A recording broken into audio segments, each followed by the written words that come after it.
Hey, it's Levi with HenleysHappyTrails.com. I have a fun story for you. At one point, Natalie and I were traveling through the St. Louis area, and we hastily looked for a park to stay at.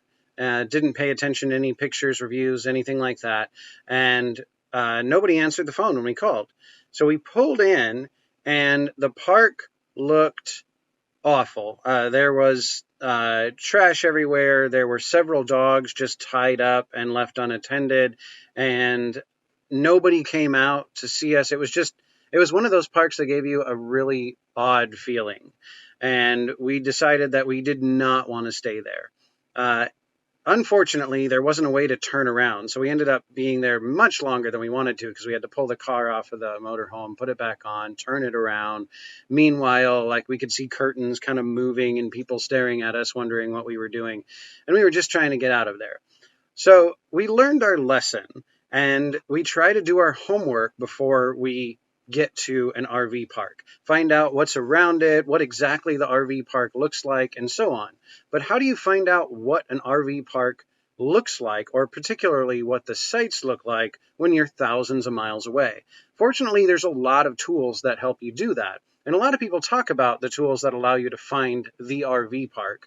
And a lot of those same applications can be used to do a little detective work and figure out exactly what the RV park looks like before you get there. I'm going to show you how to use two of those tools. If you are not used to finding an RV park online, I've done a video on about RV Trip Wizard, which I'll put a link in the description below. But for right now, we're going to use campgroundreviews.com and Google Maps. Now, I found an RV park ahead of time, which is this Leech Lake Recreation Area. When I click on that in Campground Reviews, it's going to give me a few things that are really helpful. Obviously, I can go through the amenities of the park and figure out if I want to stay there. But let's say I've already decided upon this park. What's available to me right off the bat are photos of that RV park. I can see all of them, and it tells me what the sites look like in the park. So that'll give you a good idea of what you're getting to. And a lot of times people will actually post a picture of the map of the RV park, which is really helpful. And I'll explain why in a little bit. So right off the bat, I know basically what the RV park looks like, kind of how far apart the sites are. Another option that you have going through here is the map. If you roll over the layers and click the Earth layer, you can zoom in on this map and get a satellite view. I usually move over to Google Maps for that. I'm going to copy the coordinates on Campground Reviews and paste those into Google Maps. And there's the park right there.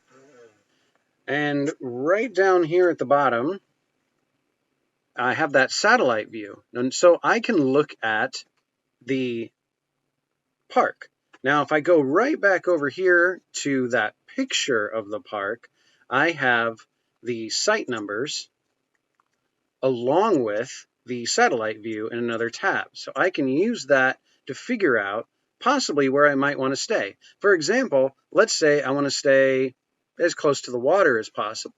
If I want to say close to the water, I have these site numbers already listed for me, and I know whereabouts they are. Now, on the map, of course, sometimes it's slightly misleading. Obviously, water isn't here all the time, considering it's green. So if I actually wanted to be close to the water, I would want to stay somewhere in this 20 to 23 site range up here.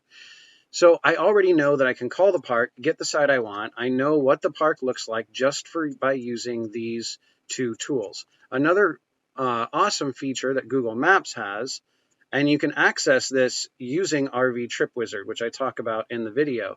If you drag this little guy over to anywhere where it's blue, you can see a 360-degree view of that area, just like being there. Obviously, this is a parking lot of a boat launch, but the RV park is right behind it. I get an idea of how thick the trees are, what the forest looks like, what the waterway looks like, so I can almost be at the park before I actually get there. And also, Google, if you click on a campground, has its own photos submitted by users. So I can get an even better view of the park. So you don't have to have a special application or anything like that in order to view these things. They are available to you to use, and they might allow you to pick the perfect RV site or a better RV site and narrow down your search even further than just finding an RV park. I do ask you that if you find a park that you like and you want to take some pictures of it, in campground reviews, there is an option to add photos to it. And these are photos that are added by other campers. So if you take any photos that you think might help somebody who's planning to stay at that park, feel free to upload them on campground reviews for the benefit of the rest of us. And I hope that this was helpful to you and helps you find a site when you're planning your RV trips. If you want to learn more or watch more, subscribe to our channel, click the bell icon so you get notified every time we upload a video. Check out our website, henleyshappytrails.com, and happy trails.